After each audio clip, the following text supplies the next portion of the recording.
Hey, you. Still working hard at it? Yes. What's your next step?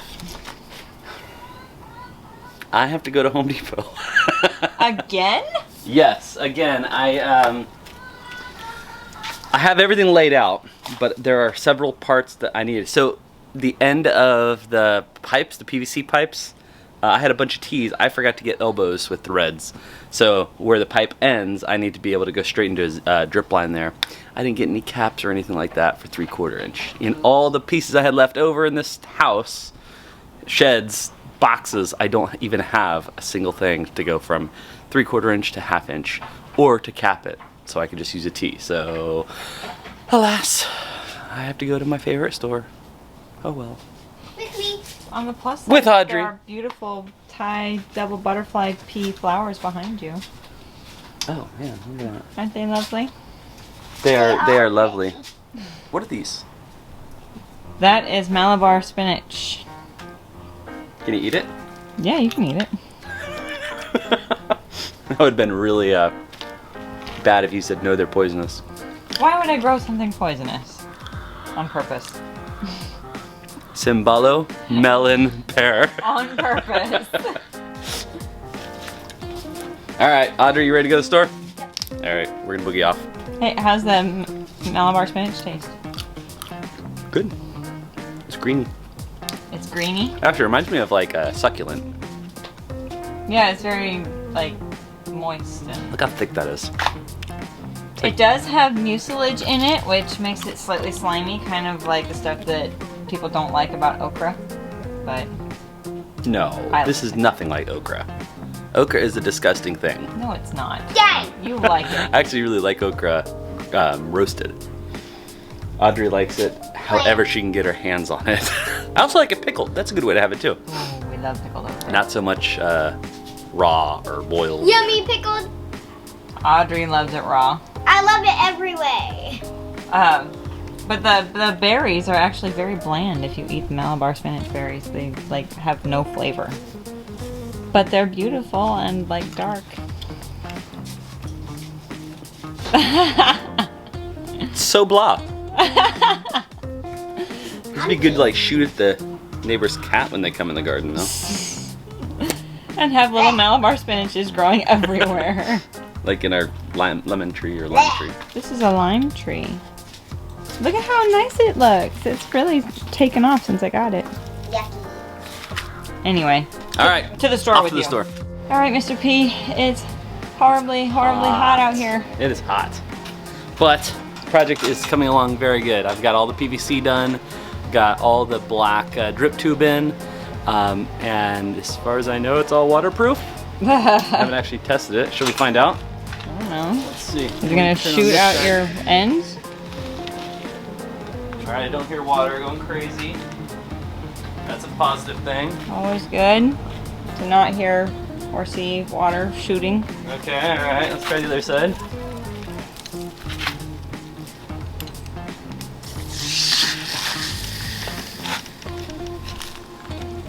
I hear it testing all the pressure spots. That's good. But nothing is shooting. Okay, all right. This is a positive thing. All right, but the next step is to actually put in. Let me turn off that pressure in there. Next step is to actually put in that emitter tubing, and I'll show you what I'm going to use. Okay, we are going to use Rainbird's 6-inch emitter tube. It's a 1/4 inch hose, and it basically plugs in similar to regular drip line, like what I've had in there, except this has holes all over it with little emitters throughout. So every 6 inches that's spaced, and we're going to run basically like 3 tubes in each of them, with the idea being that we can just turn on, it will space the water out. You don't lose any to like landing on the leaves and having the leaves get all sun-baked. You don't lose it as much to the heat. The biggest issue that we had in the containers with the faster flow rate on the just going drips, straight through instead of right, is that it would just go straight through, and so you've got like an area about this big that's well watered. Yeah, so but outside of that is bone dry. This is supposed to emit at less than a gallon an hour, so we can have it on for 1/2 an hour or something like that, and you know, or even 10 minutes. Like we'll have to regulate how much time, but it will drop a little bit of water in 27 different places in each bed, and then that will spread out and through osmosis sink down and hold itself in the organic matter in the soil, rather than, of course, just going straight through, because that's the path that's already been created for it. So that's the goal, and we will report on how it works.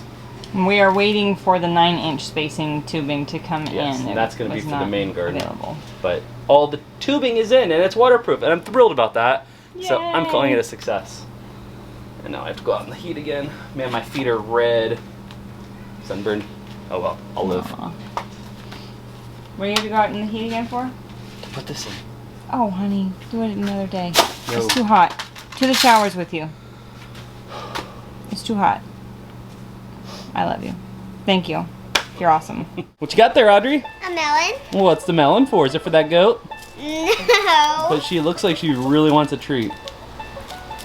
I don't know if I can break it. Stop. All right, who's it for? The chicken. All right, go for it. I'm sure they'll love it.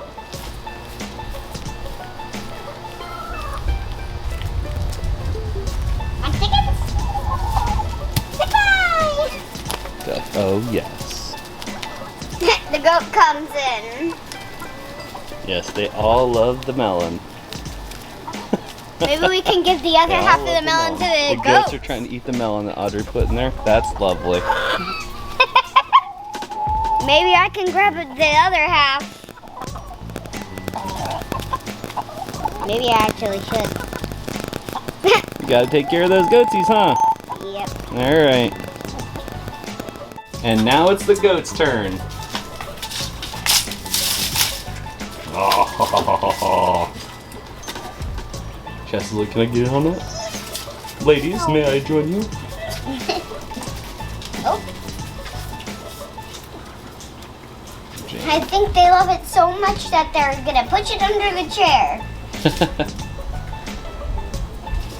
Fight over it all day. And the chest is doing her business. Nice cool treat on a hot day. Yeah. It is 102 degrees right now. We finally reached the part of this tubing project where we are gonna put in our actual emitter drip line. So the plan is I have run this cabling, this 1/2 inch tubing to everywhere that I want the water source to be. Now I'm gonna run this emitter tube, which I'll give you a little close-up look at it. See how it has those little dots? I don't know if you can really see that, but every 6 inches you get one of these little emitters, which has a hole on each side, which will drip it out. Now the concept here is we're going to run it off the main tube into the garden, and then every 6 inches we will have a water drop. What that will allow, essentially allow it to do, is drip water and get even spread across the whole garden. Now some of these smaller planters, we don't need much. I'm just going to put a coil, so something like set up like this in there. Okay. Now obviously I don't want the end of the tube to be wide open. Now you can do this 2 different ways. You can bend it like so and clamp it down with like a zip tie, or they make plugs like this that I can plug in to the end of the tube. So I'm gonna go ahead and get started. I'll bring you along and you can kind of see a little bit of it. It is kind of tedious, so maybe we'll fast forward and throw some happy music in there.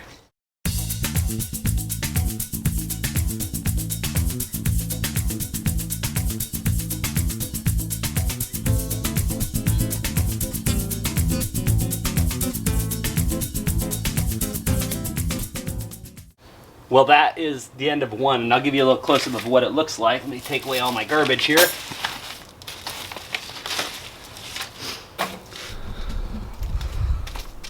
There you go. So I'll be making my way around the whole garden to do more. But so we've got some drips, 1, 2, and 3.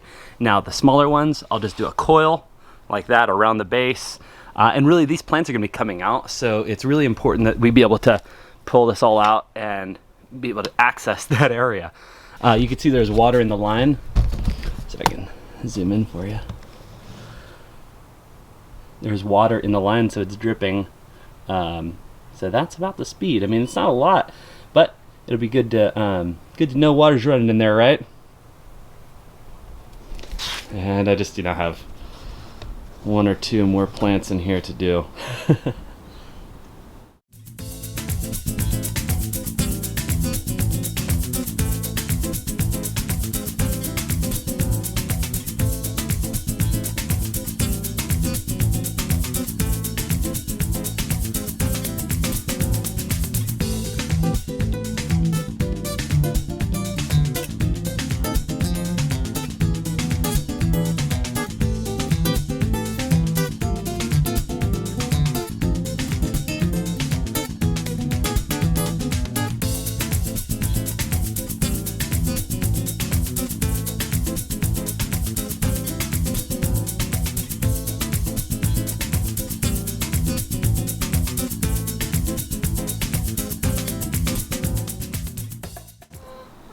Hey, Hey, why are you shaking your head? I'm an idiot. You're not an idiot. Not entirely. Here, check it out. I'll show you. Ignore Better with maybe. the visual. Idiot, no. Oh, thank you. You heard it here first. Maybe not first. Okay, so these are supposed to be staggered. So as you can see right now, all of these are beautifully lined up. Very nice. Unfortunately, the idea was here, here, here, here. Kind of make it like a Z to spread out the pattern. So what I'm going to do is I'm going to pop this out the middle. Ouch. I'm going to just cut off. And so instead of every 6 inches, just enough so I still have, let's see. Wow. Hey, look, I had this fancy one sitting right here. So I'll just pop this in there. Then the very first hole will be here now, and then there. And so we're spread out. It's, yeah, kind of a bummer. Wish I would have thought about that at the beginning, but now I just got to go through and do all 3 of these long ones. I am very glad I made to notice this before I did all of the long beds. That would have been a lot more extra work. But hey, day off. What else am I gonna do? That's the last one. Hey, all right. Now I get to do that bed now. So the reason that I have not actually gone ahead and ripped everything out to make things easier on David is because I like making things harder on him. No, the reason is that I have plants in the house that are not ready to come out yet for the fall garden because we're still a little bit early for planting out the fall stuff here because we're still hitting 90-degree, occasionally 100-degree weather, and it's just too hot for those things to come out. And so while they're in the house growing, I don't want to rip out all these plants prematurely because they are still technically producing food. There's still a melon that's growing out on those melon plants. There's a bunch of peppers that are coming in. So I just don't think that I should waste the growing time per se and pull everything out and just have empty beds for an extended period of time. So it may make David's job just a teensy bit harder to have to work around the plants. Nonsense. But They have to see where I am as I'm hearing you say that. I'm literally in a plant as you say this. Come on, be mighty fingers. yeah, so yeah, that's my But we're okay with it. We're okay with it. we're okay with that. I'm okay with David being swallowed alive by plants. No, I did rip out the most inconvenient ones, and that was the Cimbala melon pears, which I decided to pull them out before the fruit even finished ripening because it was taking forever. The plants are super aggressive. They took over everything in that bed, which is partially why my melon plants look so spindly and sad, is because they've been fighting for light through all of those melon pears. And they were highly toxic. Betsy ate just a few leaves and it made her super sick, and I just really didn't feel comfortable having them in the garden. Even though the goats didn't have access to the garden, it's just, once that mental stigma is there, it's pretty hard to get over. And I just I've already decided I'm never going to grow them again because of how aggressive they are, how long they take to ripen. They take up too much space for too little gain, and I've already got not that much space. So that's where we're at with that bed. But now David has to put in all the actual drip lines in this garden, and it's gonna be a challenge to work around the plants, but I think that he'll be all right. You're resilient. Yeah. You're resourceful.